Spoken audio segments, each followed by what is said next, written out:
Hi, and welcome back to the channel, and thank you so much for clicking into this video.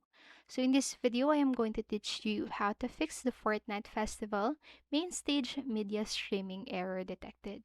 So make sure that you stay until the very end of this video so you won't miss any important step or information. And without further ado, let's get on it. So the media streaming error can abruptly cut the music and ruin your rhythm gaming fun in the Fortnite festival. So if you're having this error, don't worry because the good news is there's a solution to this error. So just simply close and restart Fortnite entirely to refresh the server connection.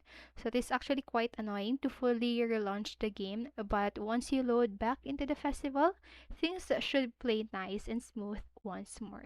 So this reboot essentially provides a hard reset to clear up any streaming errors. So until Epic better optimizes Festival on their infrastructure and players have no choice but to try the solution when media error strike. So with some patience and a few extra loading screens, you'll get your groove back soon enough. And so that's it for this video, and I hope this helped you. And if it did, please make sure to like, subscribe, and hit notification bell button so you won't miss a video.